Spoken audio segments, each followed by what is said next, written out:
بسم الله الرحمن الرحيم الحمد لله والصلاة والسلام على سيدنا محمد وعلى آله وصحبه وسلم تسليما كثيرا. Alhamdulillah, assalamu alaikum wa rahmatullahi wa barakatuh. First of all, I really am honored to be here.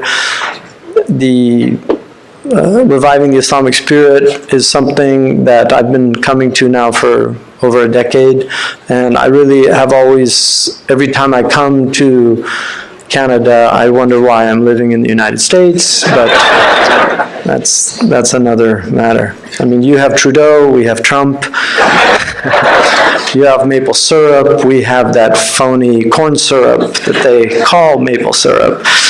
But I was very heartened by what I saw here, because I've actually been for a very long time asking Muslim physicians in the United States, why don't we have a teaching hospital? And it's actually really bothered me that we have so many physicians in the United States. In fact, we have the number of physicians in the United States is such that if they all left to join ISIS, we would have a major crisis in our healthcare system in the United States, and that's simply a fact. When David Letterman can say on national television, I went to my physician and he said, face Mecca and cough, and everybody in the audience laughed, you know that people are experiencing Muslims as their primary healthcare physicians. It's amazing that they can be frightened of Muslims and think that they're out to get them, and then their surgeon is a Muslim who's actually cutting them open with a knife, and their anesthesiologist is a Muslim saying, I always say don't tell them to count to 10 backward, but rather say, repeat after me, Ashhadu an la ilaha illallah wa ashhadu anna Muhammad Rasulullah, because it might be the last thing they say. Hopefully it won't be. I was looking at he said, we make an easy transition from the hospital to the cemetery. I hope you don't promote that when you open up your hospital, because I think that'll scare people. Hopefully it's an easy transition from the hospital back home, right? Not to the cemetery, by way of a janazah prayer at the masjid. But I really, I'm so happy to see Muslims actually envisioning this, because we know that when we want to accomplish something in the world, the first thing we do is imagine it. One of my favorite hadiths of the Prophet ﷺ is Kana Rasulullah ﷺ ahlam an-nas. Now that word means that he was the most forbearing of people, but some of our tradition, they take what are called isharat, meanings that aren't really intended by the literal words, but that you can take from the words. And one of the meanings that I get from that is he was the greatest dreamer. That he, ahlam an-nas, can also mean the one who had the most dreams. That our Prophet ﷺ, he looked at the world and he saw something different.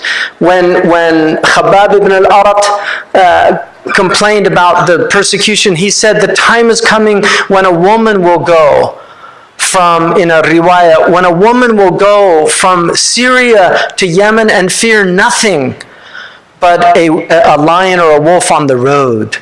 In other words, he imagined a world of security for women. This was something he envisioned in his mind, and something that he, through revelation, gave us the means to achieve that, to protect the weak, to protect the helpless, the mustad'afun. These are the dreams of our Prophet ﷺ.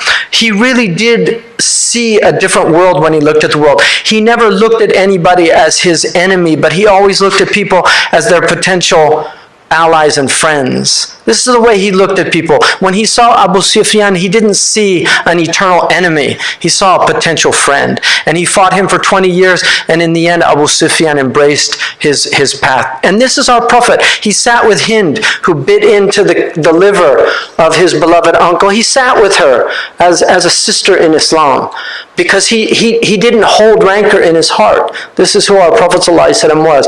And so the first thing is to envision something and then to share that vision, because when we begin to share a dream, it becomes a reality. And the most dangerous of people,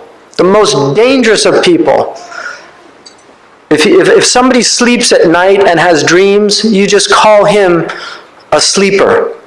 But when people have dreams when they're wide awake, those are dangerous people, because those are the people that transform this world. And that is what you're envisioning here. You're envisioning a dream of something that should not be 1 or 2 or 3. There should be a Muslim teaching hospital in every city in Canada, every major city. We should have a Muslim teaching hospital in every major city in the United States. And we should treat the poor. And we should treat the needy. One of the most important institutions in the United States is the Mayo Clinic. And Bill and Charlie, who were the founders of this clinic, 30% of all their patients were given their bill with paid in full, because they actually donated. 30% of all of their medical practice was volunteer, because they believed that a physician was first and foremost a servant of the people, and not somebody who gets rich off the calamities and trials and tribulations of people. Everybody needs to make a living, and there's no reason why you shouldn't make good livings as physicians, but medicine is a vocation, from the Latin vocare, a calling. And if it's not something deep in your heart, you really shouldn't be a physician, because physicians are meant to be healers. Our Prophet ﷺ once fell off a horse, and he hurt his back. And a man came to see him, and he said, "Who are you?" He said, "Ana tabib, I'm a physician." He said, "Bal anta shafiq." You're not a physician, you're a compassionate person.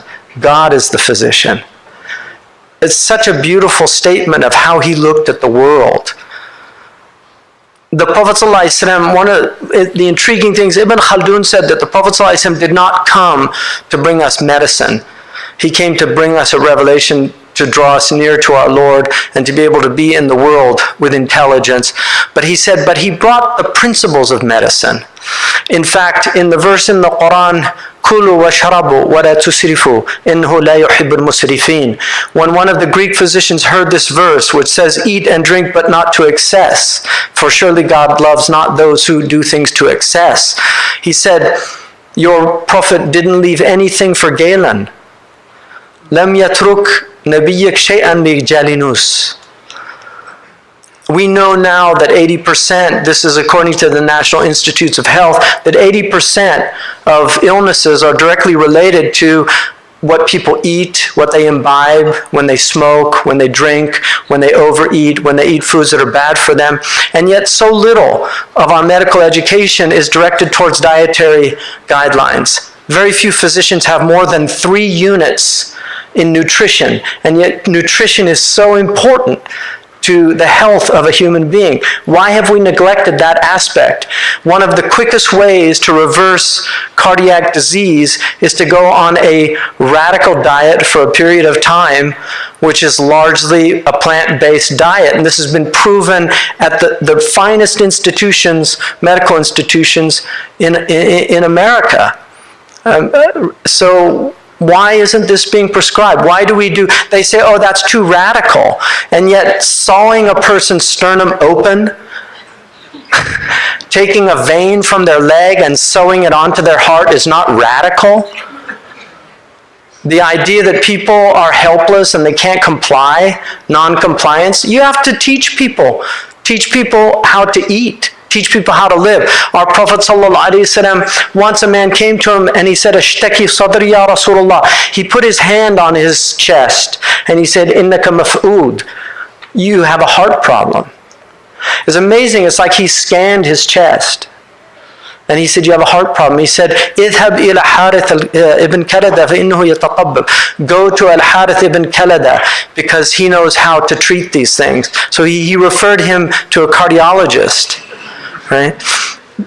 Harith ibn al-Kalada is the one who said, and because the Prophet zakkahu katabib, because the Prophet said this, it's as if it's a hadith, and it's recorded in our tradition as a hadith. The Prophet ﷺ was reported to have said, al-ma'idatu baytu da' wal-himyatu ra'su dawa. The stomach is the source of illness, and diet is the basis of the cure. This is in our tradition. The Prophet ate very little. He was not somebody who ate a lot. He actually had a semi-vegetarian diet. Months would go by and they saw no cooked food in his house. This is well known in the Sirah. Sayyidina Omar, during his period, he actually prohibited eating meat 2 days in a row. He considered it to be unhealthy. This is in our tradition. We now know that meat is actually not good for you constantly to be eating meat, and it's actually good to go through periods of hunger. We know now that the body was designed to go through periods of famine, and hence Ramadan is a time when you're actually supposed to cut down on your food. You should lose weight, and yet Muslims gain weight in Ramadan. I mean, these are the contradictions of our community.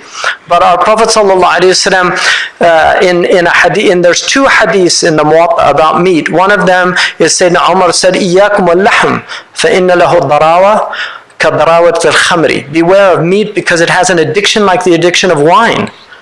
That people get addicted to it, and then they can't eat anything if it doesn't have meat in it. And yet our Prophet ﷺ ate very little meat. He was not known to consume a lot of meat. He never ate beef meat. He actually said that the meat of cows is a disease, and in its milk is a cure. That's one of the mushkil hadiths in our tradition because it's a sahih hadith. But he never ate beef. There's no hadith where he actually ate beef, although veal is mentioned in the Quran because Ibrahim a.s. brought veal to give to the person. So our Prophet ﷺ was very concerned with health. In fact, in the book Tibb Nabawi of Imam al-Dhahabi, he mentions that Aisha actually was so knowledgeable in medicine, and her cousin Hisham asked her, where did you learn all this medicine? She said, I used to listen to the Prophet's discussions with the doctors.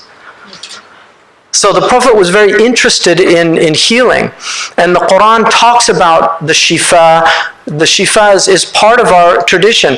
We know now the benefits of honey. I'll give you one example. And I'm not opposed to allopathic medicine. I think allopathic medicine is one of the great gifts that humanity has achieved, but it's so abused. It's so grossly abused because of the profit factor. There's so much in research and development that simply goes to these drugs that they can make money from. So all the orphan drugs are never studied because there's no money to make it. We now have something that's close to a cure for hepatitis C, and yet it costs tens of thousands of dollars. And so we have all these people in sub-Saharan Africa with hepatitis C that will never get that cure. The vaccine's also an incredibly overused. I mean, now we have, if you look at the vaccine schedules for children, it's unbelievable to give children vaccines for STDs. I mean, why are we doing that? Why are we doing that instead of teaching them absolutely to be abstinent and to be chaste? Why are we giving them recombinant genetic material from pooled serum of blood of really the lowest dregs of society and not fully knowing what this stuff is doing? And that's the truth. We really don't know because there's so many variables in these sciences that are very difficult. And again, I'm not opposed. I think there are aspects of vaccine. The Muslims were the first people to use vaccination.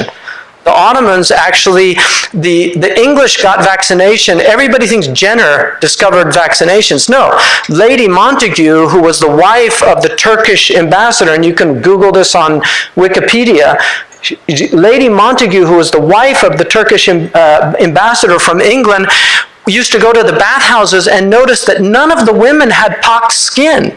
And it was so strange because in England it was very common for women to have the effects of smallpox. And she asked the women, doesn't anybody get smallpox here? And they said, no, we treat our children. And she said, how do you do that? And they took her to somebody that did it, and they used to take from the pox, and they would give the child the smallpox, and they would get this mild version of it, and then they would have immunity to it. She was the first woman to get English children. Her children were given these vaccinations, and then she took them back to England. Initially, all of the English physicians were opposed to it, but eventually it caught on. And so the Muslims actually were the first people that were practicing vaccination. But if you look at the vaccination schedules today, it's beyond belief what they're giving children. You know, so many vaccinations, and this is a multi-billion-dollar industry. And there are many other aspects, and so I really feel like the Muslims, we should be at the forefront of looking at a lot of these alternative dietary things. We know in New Zealand, and I got in contact with the man that did these initial studies on Manuka honey in a burn unit, and the incredible healing properties of honey for burn patients, actually using honey, that their recovery time is much faster than using traditional debriding the wounds, and also using certain toxic elements that end up actually prolonging the healing process. But honey is this incredible gift. For years I suffered because whenever I get tired, I get bronchitis. It's just, you know, for years I suffered from this. And I would have sometimes a cough that lasted 3 months. And I had an internist who told me, you have to do something, you're going to damage your lungs, I want to put you on steroids, because nothing was working. And somebody gave me a remedy that she got out of Tibb al-Nabawi. Very simple. It was honey and turmeric and cinnamon. I now travel with it, and I have not had a cough since I started using that, really. And I wanted to actually bottle it and sell it, because there are no good cough medicines on the market. I don't care what you say, they don't work. But this thing is amazing. It's two tablespoons of honey. Get good honey, local preferably. 1 teaspoon of turmeric and half a teaspoon of cinnamon. It's amazing. That came out of one of these books. The ancient people knew. I'll give you another example. There's something in Saudi Arabia, like I discovered this, they call it the ilq. You know, it's like it's a gum that they chew. And I have a friend, he's a MD from Harvard, the best in the West. No offense to any of your medical schools, but it's probably Johns Hopkins, but Harvard is up there. Graduate of Harvard in cardiology. And I discovered this thing they sell, because I went to this shop of herbs in Medina, and he was explaining all the medicinal properties. I said, what's that one good for? He said, that's good for acid. Like if you have acid, you just chew that and it'll go away. And so I bought some. It was amazing. And so I asked my friend, Dr. Mehdi, do you know about that? He said, about what? The ilk? He said, everybody uses that. I said, for what? Is it antacid? I said, that's one of the billion-dollar industry in the West. Why don't you package this?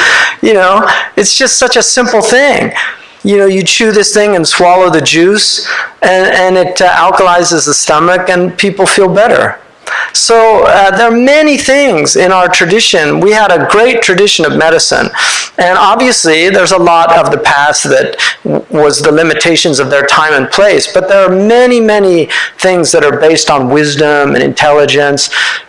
Your grandmothers had cures and remedies for things that really do work, or they wouldn't have lasted for centuries.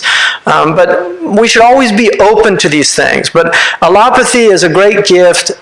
Antibiotics is one of the greatest gifts that's ever been given to civilization. It's saved so many people, and yet it's so grossly abused.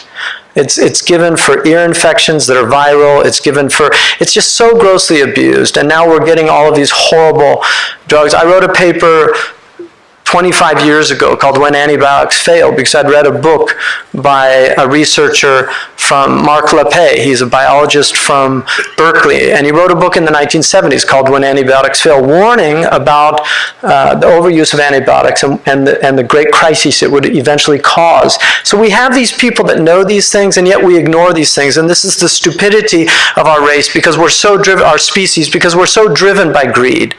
And our religion is a religion that recognizes greed as a disease of the heart. That's what it is. Greed is a sickness in the heart. And we have to struggle against these things in ourselves. So our Prophet ﷺ, the care that he took for his body, he walked every day. I was with a physician, I was with a friend of mine from Saudi Arabia who supports diabetes research, because in Saudi Arabia, one of the greatest epidemics that they have is type 2 diabetes, because people don't walk anymore and they drink sugared tea all day. And so if you're over 40, invariably you will have diabetes in Saudi Arabia. And increasingly young people getting it because of the obesity crises that we're seeing in the Gulf states. But we were with one of the leading centers for the study of diabetes, which is at the University of San Francisco, and we met with the top researcher there. He's a Hindu-American physician. And this man asked him, what's the most cutting-edge thing in type 2 diabetes? He said, Khalid, if I tell you, you're just going to laugh. He said, what? He said, walking 10,000 steps every day. He said, that is the best thing that you can do for type 2 diabetes. Just go out and walk 10,000 steps. So just as an experiment, when I was in Mecca, I took a step counter and I did Umrah. It was 10,000 steps. I'm not making this up. It just amazed me. It was 10,000 steps. And we know that the body is designed to walk 10,000 steps a day. That's a couple of hours. It's about an hour and a half of walking. And yet people don't walk. If you walk, walking is one of the best treatments for depression, especially walking in natural environments, like amongst trees, in mountains. Just walking, you will begin to feel better. Kierkegaard said, I never was depressed except that I took a walk, and by the end of a long walk, I felt so much better. These are the things that we know. This is called binary therapy in some traditions, of just walking. Those who walk humbly on the earth. This is how God described who? Ibadur Rahman, the servants of the merciful, who walk on the earth humbly. The Arabs say, Al-harwalatu dawa'un la yukhti, that brisk walking is a treatment that will never fail. I had one of my teachers in Mauritania was diagnosed with type 2 diabetes. He took that proverb seriously. He started walking every day for a couple hours because he didn't want to take the medication, and he was cured of his type 2 diabetes. These are realities that we need to educate people about. We need to do research on these things. So there are many, many things that I feel like the Muslims should be at the cutting edge. We should have more things like, there's an ophthalmologist here. We have something called Ahmed Shant, right, which was discovered by a Muslim. We need more Muslims doing research. Instead of just being physicians, start doing double-blind studies about things that you can see for yourself. There are a lot of things that you can do, and we should be contributing. This is what the Muslims are. We're contributors to civilization. We took civilization for a long time. We were the heads of the caravan. Now others have taken it, and unfortunately they're driven largely by profit. We were driven largely by profits as well, but we spelled it P-R-O-P-H-E-T-S. They spell it P-R-O-F-I-T-S. So you're either driven by profits or you're driven by profits. And you have to choose what's driving you. And so it's really important for us as a community. So I really hope that you take this seriously. I would love to see the Canadian physicians do this. I would recommend a few things. One, that you look at what Walid al-Futayhi did in Jeddah. He's an extraordinary man. He was a urologist, I think, from Boston. He studied at Boston University. He went back to Jeddah, and he built a beautiful Islamic hospital designed by Sami Angawi, the great Muslim architect from Mecca, in a traditional, it's one of the most stunning buildings you ever see, and he designed it based on Muslim principles. And it's really a beautiful building. Our ancestors built the most beautiful buildings in human history. If you look, whenever the Israelis want to highlight their tourism, what do they put? They don't put any synagogues. They put the Dome of the Rock. Israelis. They put a Muslim masjid as a symbol of beauty in their country. When the Hindus want to highlight coming to India, to entice people to come visit India, what do they put? The Taj Mahal, a Muslim building. The Taj Mahal. When the Spanish want to highlight people coming to Spain to visit their buildings, what do they put? The Alhambra Palace. Our civilization built the most beautiful buildings in human history. Imagine the people that built those buildings, because it was the beauty that was inside them that brought it out of them. You can't build beautiful things if you're not beautiful people. And that's why so much in today's world is ugly. When you look around, I look at those beautiful buildings downtown that the early Canadians built, and then next to them are these cancerous growths that are there. It's just amazing. So you look at that beautiful old city hall, and it's got some Gothic elements, but it's actually got some Muslim elements too.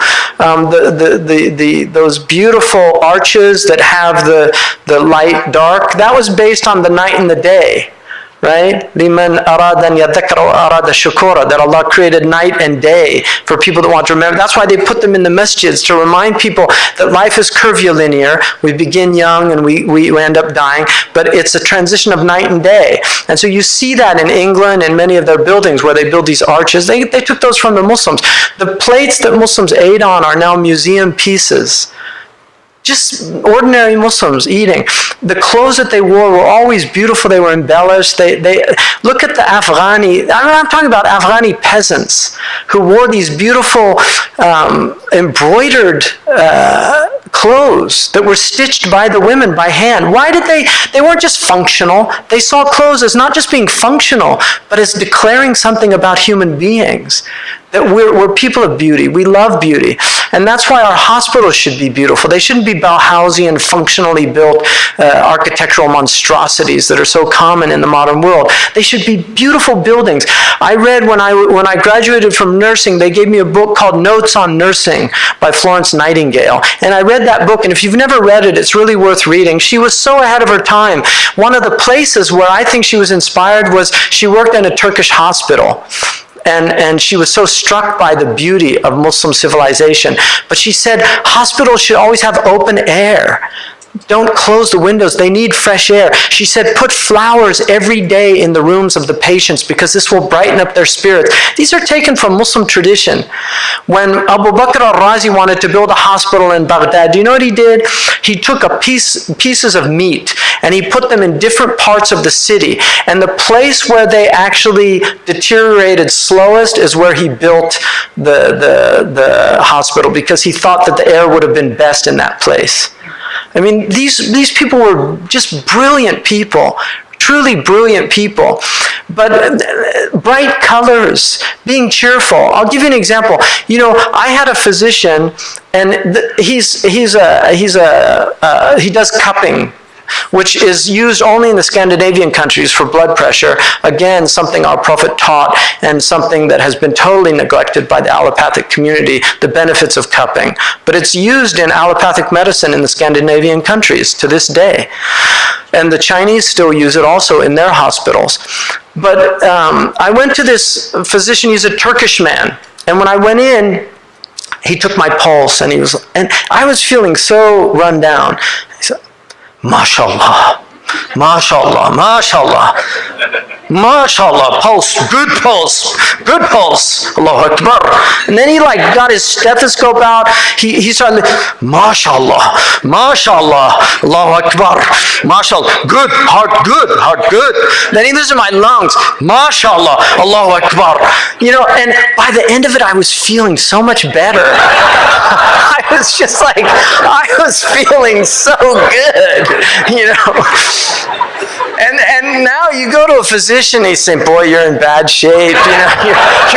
By the end of it, you know, okay, just call the undertaker, you know. So just being positive with your patients, reminding them that things are working. Unfortunately, we've got a little problem here, but overall, your health is really good. Your lungs are working great. Kidneys are working great. Liver's great. Fantastic. You've got, a little bit of trouble here in your urinary tract. We can handle that, Just the power of it making people feel better, right? This is the thing, physicians just smiling, coming in and smiling. I remember once I had a cardiac patient, and I was telling him, look, the best thing you can do is for now is go on a diet. And I was giving him these dietary guidelines, and when the physician came in, he said, the nurse was telling me that I should change my diet and eat more plant-based and do that, and that would help reverse this cardiac disease. And the guy just literally, he said, rubbish. He said, look, there's fats, lipids, and proteins. That's all there is. Whatever you eat, whatever combination, just, have a balance between fats, lipids, and proteins, and you'll be fine. And I said, just really sad that this is the training that a lot of these people have, and the arrogance too is there. Physicians need to be confident. You want to go in and have this guy kind of saying, I'm not really sure. I wish I knew. You want that confidence, but you don't want cockiness, and you don't want that overconfidence. You want confidence with a humility. Never give a patient a prognosis of, a death sentence. It's just, it's just such a horrible thing that some physicians do. They told my mother that if she didn't get her breast removed, that she would probably not be alive after a year. That was 7 years ago, and she chose not to have her breast removed. And her oncologist said, you're just like a walking miracle. That might be an anomaly, but it happens, and you can't judge for people. People have reversals. That same Dr. Mehdi told me that he had a patient that he was brought in for the cardiac problem, but this patient had cancer of the throat. He couldn't swallow, and they wanted to put in a tube, and they really thought that he wouldn't live much longer. So they told him, and I heard this firsthand from Dr. Mehdi Nasser. He's a brilliant physician. He was the king's physician, cardiologist in Jeddah. And he told me that they sent the man home thinking that he's going to die. And usually in Saudi Arabia, physicians call the families and give ta'ziyah and things. So he literally called this family to give ta'ziyah, like condolences, about a couple months later. And they said, no, he's fine. He said, what are you talking about? He said, he's fine. He's really well. He's eating. He said, no, leave that. He said, can I come visit? And he went. The cancer was gone. He could not believe it. And he asked him, what did he do? He said, well, you guys told him that he probably wouldn't live very long, so he wanted to go to Mecca. And so he went, and all he would do was he used to drink through a straw Zemzem. And every day it just started getting smaller and smaller. And then he started feeling fine. So miracles do happen. I wouldn't give people false hopes, but I would always allow for the possibility that we do believe in miracles. We do believe in reversals, but whatever God wants, ajal is ajal, and we can't avoid it. But we should always allow for that possibility of giving hope. Our religion's a religion of hope. We should always look at hope. So I'm really hoping, my hope is a thing with feathers that perches in the soul. It's something that really keeps us going. And this is a very hopeful project. And my hope is that you grow. I'll put you on my Facebook, hopefully drive some more traffic to you. I would love to see your organization grow and become really strong. I'm really happy to see so many young physicians in here. And no offense to the older physicians, but we're transitioning out. Our replacements are here. And so it's good to see that. So this is a young organization, and I really hope that you grow. And I would love to be a consultant on your project and to see it come to fruition. And one day maybe you'll invite me for the opening. I would love to see it realized soon, inshallah.